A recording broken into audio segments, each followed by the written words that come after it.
그런데 왜 조반니는 쫓겨난 교황을 끝까지 이렇게 후원하고 도와준 거예요?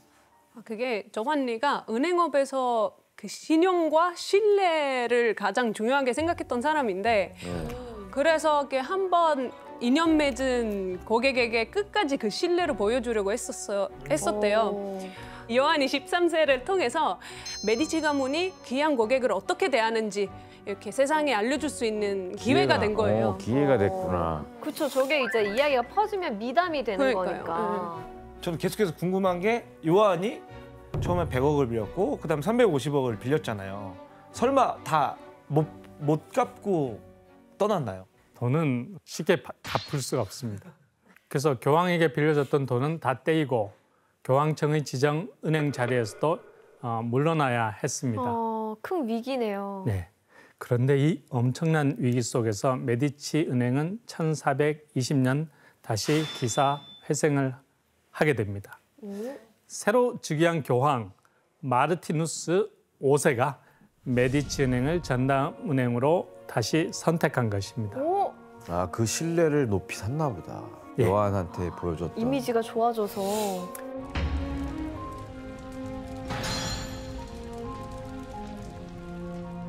새 교황은 메디치 은행의 규모와 넉넉한 현금 동원력 등을 보고 자신을 지지해 줄 만한 믿을 만한 은행이라고 판단했던 것 같습니다. 이 일을 계기로 메디치 은행은 서유럽을 호령하는 단 한 명의 교황의 온전하고도 막대한 자금을 관리하게 되었던 것입니다. 와. 이제 진짜 1인자가 된 느낌이네요. 예, 이제 메디치 은행은 교황청 전담 은행이 된 것입니다. 교황청과의 커넥션으로 막대한 부를 축적해 가던 메디치 가문은 새로운 후계자가 가업을 물려받으면서 마침내 유럽 최대의 은행가로 자리매김하게 되었습니다. 뿐만 아니라 평민의 신분을 뛰어넘어 피렌체 권력의 정점에 이르게 됩니다. 그 인물이 과연 누구일까요? 그림으로 확인해 보겠습니다. 네.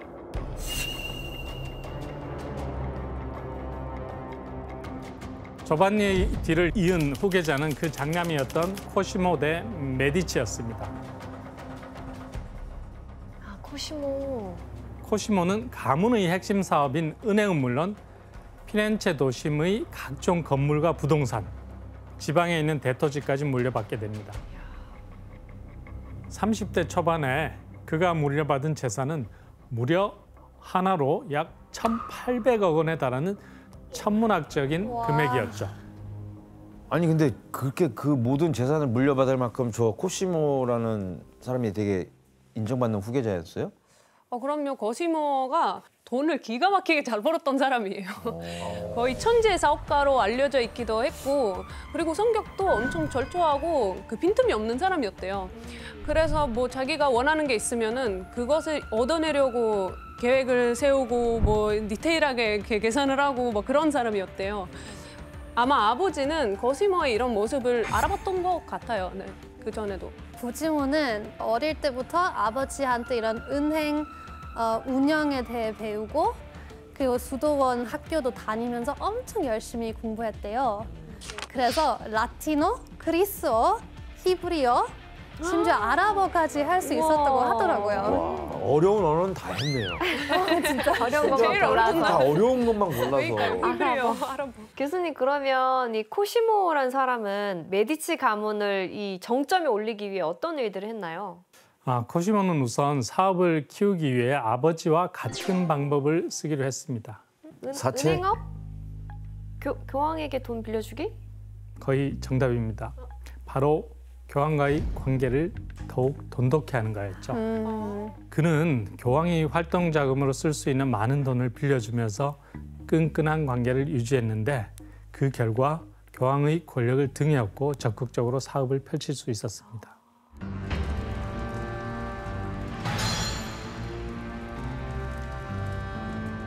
그럼 코시모가 메디치 가문의 사업을 얼마나 키웠을까요? 표로 한번 확인해 보겠습니다. 네.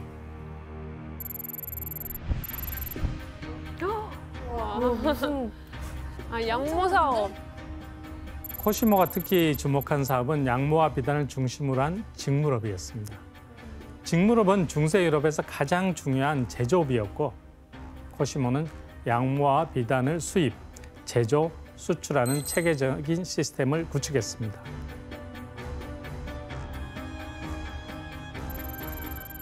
그리고 늘어난 교역량만큼 은행을 키울 수 있도록 메디치 은행의 지점을 설치하기로 했습니다. 코시모는 영국, 벨기에, 스위스, 프랑스 등 서유럽 주요 나라에 해외 지점을 설치했습니다. 와, 많다. 근데 그 옛날에 한 2000년 전에 벌써 해외 프랜차이즈를 만들었다는 것 자체가 대단하네요. 그러니까. 그렇죠. 예, 그래서 유럽의 왕들은 물론이고 고위 귀족들, 메디치 은행의 고객이 된 것입니다. 야, 이제 글로벌로 가는 거네요. 네, 왕들은 수천억 원에 달하는 자금을 빌렸고 그 대신 메디치 은행은 유럽 각 나라에서 각종 사업 특혜를 받았습니다. 우와. 아리 씨, 이 메디치 가문 이렇게 사업을 크게 운영하는 과정에서 교황청은 뭐 어떤 도움을 준 거예요? 가장 큰 득혜는 메디치 가문이 백반광산을 독점한 건데 백반은 한국에서 그 봉숭아를 물 들일 때 이렇게 사용하는 맞아요, 가루잖아요. 맞아요. 다들 해봤어요. 알죠? 네, 근데 그때 당시에는 유럽에서는 옷감을 염색을 할 때 많이 쓰였어요. 그래서 그때 교황이 이 백반광산을 메디치 독점할 수 있게 도와주고 그리고 이를 통해서 메디치 가문이 엄청난 돈을 벌었어요. 거의 가만히 있어도 계속 돈이 들어오는 그 수준이에요. 그렇죠. 독점권을 준 거는 어마어마한 거죠. 있는 사람들이 더하다니까, 진짜로. 코시모는 이렇게 메디치 가문을 중세 최고의 글로벌 대기업으로 끌어올렸지만 아직 만족할 수 없었습니다. 그래서 가문의 명예를 높이기 위해 한 가지 아이디어를 떠올립니다. 과연 무엇이었을까요? 평민이었으니까 이렇게 스스로를 귀족 같은 걸로 올린 거 아닐까요? 예, 맞습니다. 어떻게 올려요? 바로 가문의 문장을 만드는 것입니다. 아, 문장을 만들어 버리는 거구나. 누가 만들어주는 거예요? 나라에서 만들어주는 거예요? 아니면은 가문의 문장은 주로 왕이 자기와 함께 내려주는 것이었기 때문에 귀족이 아닌 평민들이 가지긴 무척 어려웠습니다. 그런데 가문의 문장을 셀프로 제작해 버렸던 거죠. 자체 제작이요? 그걸 인정받나 근데 그게? 어떤가요? 고상한 귀족 가문의 문장처럼 보이나요? 굉장히 화려하네요. 네, 메디치 가문의 문장은 유럽 귀족 기사 가문에서 많이 쓰던 노란색 방패 모양의 여러 개의 붉은 원이 그려지는 모양으로 제작되었습니다.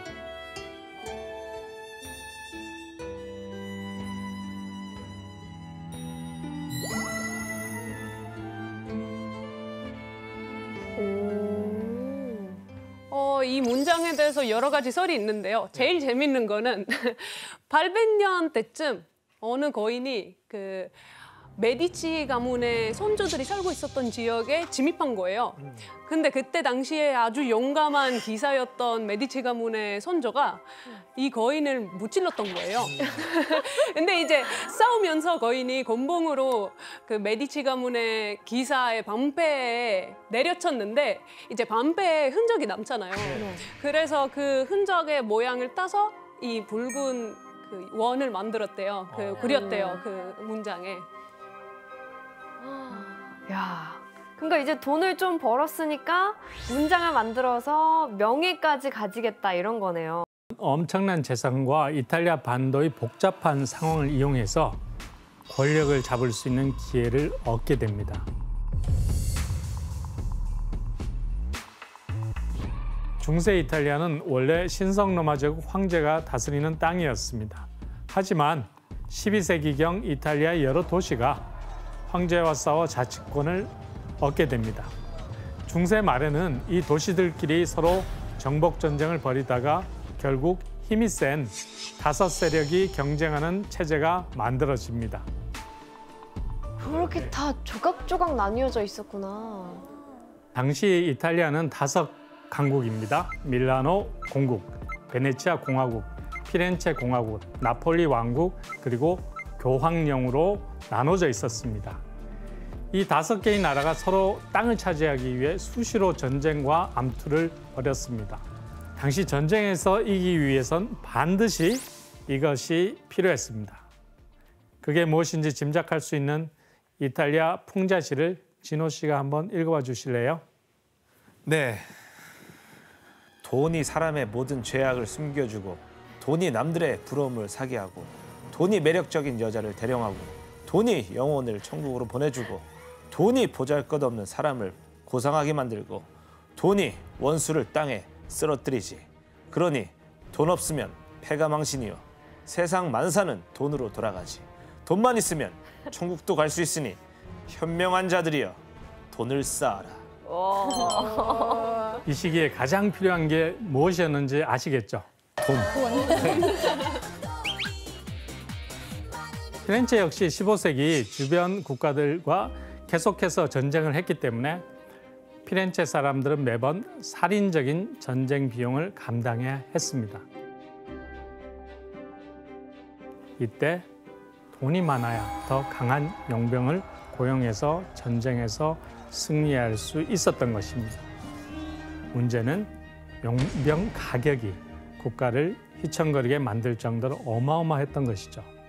그래서 피렌체 정부는 전쟁 자금을 마련하기 위해서 막대한 전쟁 공채를 발행했는데 그 이자가 엄청났습니다.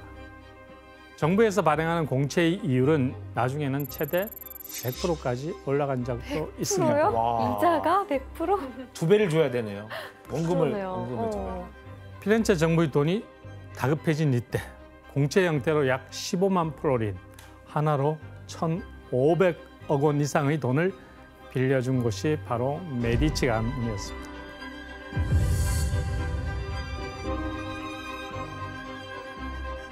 그 정도 자금력이 있는 곳은 메디치밖에 없었을 것 같아요. 그렇죠. 그러자 메디치 가문을 보는 피렌체 시민들의 시선은 달라졌죠. 도시가 위기에 빠졌을 때 정부에 돈을 빌려준 메디치 가문을 칭찬하기 시작했던 것입니다. 이 일을 계기로 메디치 가문은 돈도 벌고 피렌체 권력에도 살짝 한 걸음 내디딜 수 있게 되었던 것입니다.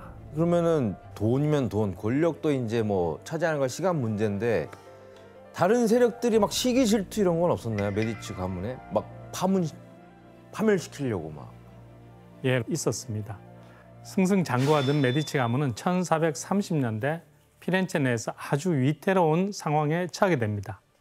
당시 피렌체의 권력을 잡고 있었던 알비치 가문이 코시모가 막대한 돈을 벌어들이는 것도 모자라 세력까지 키우자 그를 눈엣 가시처럼 여기기 시작했던 것입니다. 그러겠지. 질투했구나. 그럼 뭐 어디나. 그렇죠. 1인자에게는 늘 질투가 있죠. 네, 그래서 알비치 가문은 메디치 가문을 견제하기 위해 코시모가 피렌체를 장악하려는 위험한 야심을 품고 있다고 몰아붙였습니다.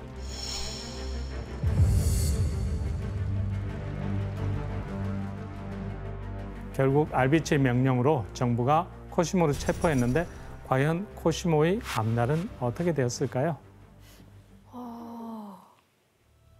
알비치 가문은 코시모를 사형에 처하고 싶어 했지만 위협적인 코시모의 지지자들 때문에 사형 대신 유배를 보내게 됐던 것입니다.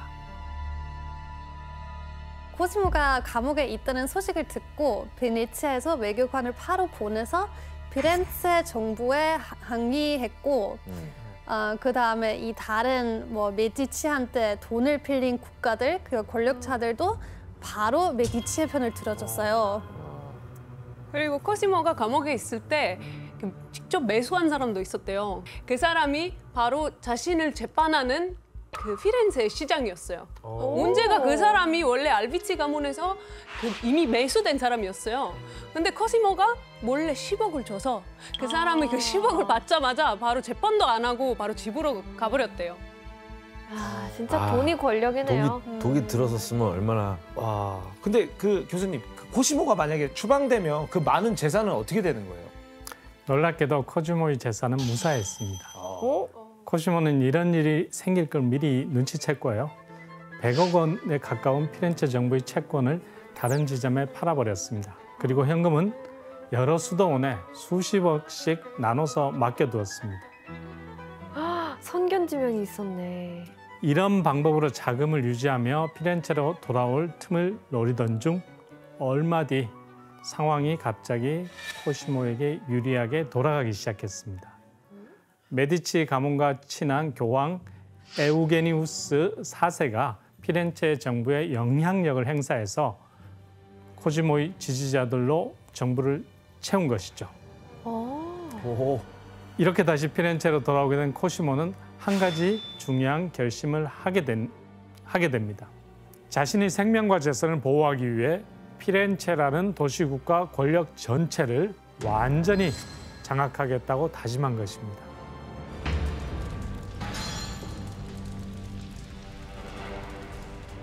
이때부터 코시모는 자신의 모든 돈과 인맥을 총동원해서 갖가지 겉모술수로 피렌체의 정권을 장악할 음모를 꾸미게 됩니다. 코시모가 제일 먼저 손을 뻗은 것은 피렌체 정부였습니다. 당시 피렌체 정부의 구성은 매우 특이했습니다. 2달에 한 번씩 추첨으로 시장과 정부 위원들을 뽑았는데요.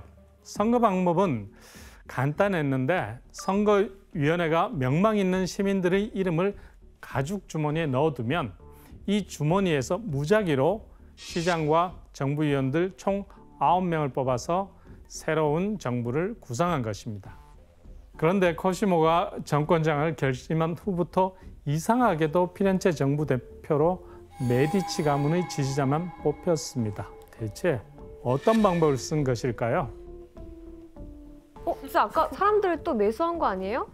그럴 수도 뭐 있죠. 선거단을 매수했다든지. 코시모가 쓴 방법은 바로 선거위원회를 매수하는 것이었습니다. 선거위원회가 가죽 주머니에 이름을 넣는 과정이 비공개였기 때문에 어떤 이름이 들어가는지 아무도 알 수 없었죠.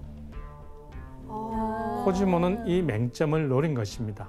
선거위원회를 움직여서 코시모의 지지자 명단만 가죽 주머니에 넣게 한 것이죠.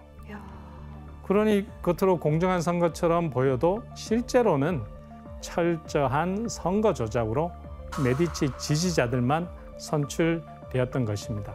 와, 이거 뭐 돈으로 할 수 있는 건 다 했네요.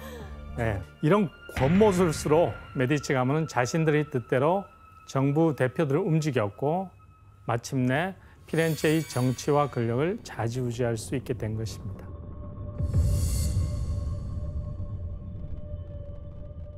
아리 씨, 그러면 코시모를 반대하면 어떻게 됐어요?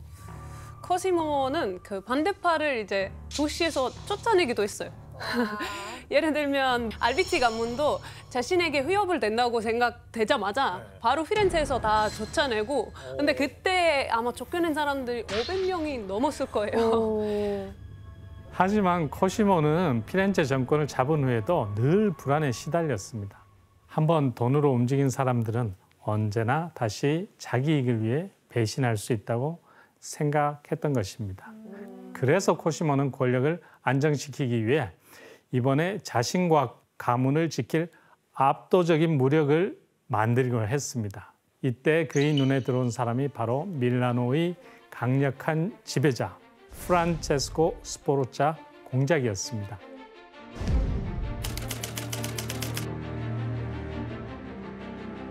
스포르차도 유명하죠. 코시모는 스포르차 공작의 막강한 무력을 얻기 위해서 큰 돈을 빌려주기로 결심을 했죠. 그리고 그 대가로 코시모가 필요할 때마다 군대를 보내주기로 했습니다. 즉 돈으로 스포르차 군대를 메디치 가문의 방패로 삼은 것입니다. 코시모가 이런 식으로 스포르차에게 빌려준 돈은 하나로 무려 1,000억 원. 1,000억 원이 훌쩍 넘었습니다. 돈을 얼마나 쓰고 다니는 거야? 그러니까 말이 빌려주는 거지. 나는 안 빌리고 싶을 수 있잖아. 갑자기 1,000억 빚이 생기는데. 그러면 이제 권모술수로 돈과 권력, 뭐 군사력까지 이제 얻었어요. 그럼 이제 만족한 건가요, 거기서? 메디치는? 메디치 가문은 여기에 만족하지 않고 모든 걸 손에 쥔 코시모는 이번에 가문의 영향력을 국제적으로 알릴 수 있는 방법이 없을지 호시탐탐 기회를 엿보고 있었습니다. 이때 교황청이 기독교의 최대 행사인 공의회를 개최했다가 난항에 부딪혔다는 걸 알게 됩니다. 공의회는 기독교 최고의 성직자와 신학자들이 소집해 열리는 최고 종교 회의였습니다. 오늘날에는 세계 주요 국가 회의를 G7이라고 하지 않습니까? 중세 종교 버전의 G7이 바로 종교회의였습니다. 코시모는 곧장 교황에게 달려가서 이 국제적인 행사에 드는 비용의 상당 부분을 메디치 가문에서 후원하겠다는 파격적인 제안까지 하게 되었습니다. 대신 공의회가 열리는 장소를 페라라에서 피렌체로 옮기라는 조건을 달았죠. 그 결과 2000년 기독교 역사에서 길이 남을 피렌체 공의회가 열리게 되었던 것입니다. 요즘으로 치면 올림픽 행사 유치한 거나 마찬가지네요. 네. 그래. 안으로는 피렌체의 명성을 드높인 가문으로 인정을 받았고요. 밖으로는 동서교회의 화합을 논의하는 중대한 행사를 지원한 기품 있는 가문으로 널리 이름을 알리게 된 것입니다. 아리 씨, 그 메디치 가문에서 굉장히 자랑스러웠겠네요. 그러면 메디치 가문이 이 행사를 정말 좋아했어요. 이 메디치 가문의 궁전에도 그림이 하나 있는데 이 그림의 제목은 돈반 박사의 햇렬이에요. 재밌는 거는 돈반 박사의 햇렬인데 이 나오는 인물들이 다 그 메디치 가문과 관련된 그 인물들이죠. 얼굴들이 저기 코시모도 있고 다 돈 빌린 사람들일 거예요. 돈 빌린 사람보다 이렇게 보시면은 스포츠도 나오고 뭐 친구들 뭐 이런 사람들도 많이 나와요. 그리고 파레이드식으로 이렇게 행사를 하는데 그때 메디치 시대 때 옷 스타일로 입고 그렇게 파레이드를 해요. 재밌죠? 신기하다. 메디치 가문은 코시모 때에 이르러 15세기 유럽 최고의 가문 중 하나로 올라서는데 성공합니다. 가문의 위세가 최정점에 이른 시기 한 인물의 등장으로 그야말로 수백 년이 지난 지금까지도 기억되는 명문가로 거듭나게 됩니다. 여기서 이 인물로 인해서 또 업그레이드가 되는 거예요?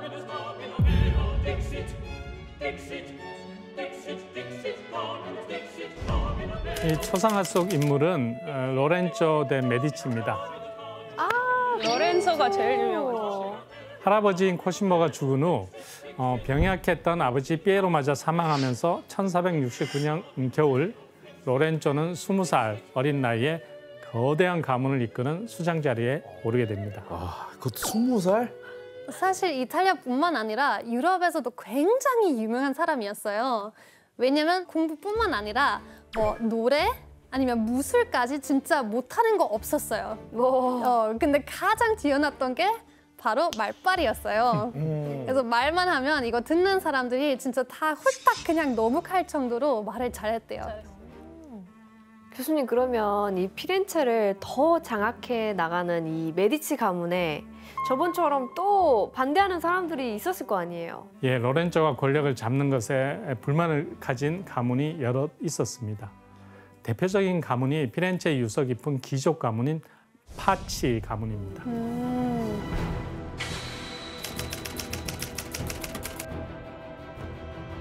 메디치 가문이 피렌체를 휘어잡으면서 서서히 권력에서 멀어져 갔던 파치 가문은 다시 권력을 장악하기 위해 기회를 엿보고 있었습니다. 그런데 이때 갑자기 예상치 못한 사건이 발생합니다. 오랫동안 메디치 가문을 군사적으로 든든히 뒷받침해줬던 누굴까요? 스포르차? 그렇죠. 네, 밀라노의 갈레아조 마리아 스포르차 공작이 암살을 당합니다. 지켜주던 스포르차 가문에서 어떻게? 이때다 싶은 파치 가문은 곧바로 메디치 가문을 없앨 음모를 꾸미게 됩니다.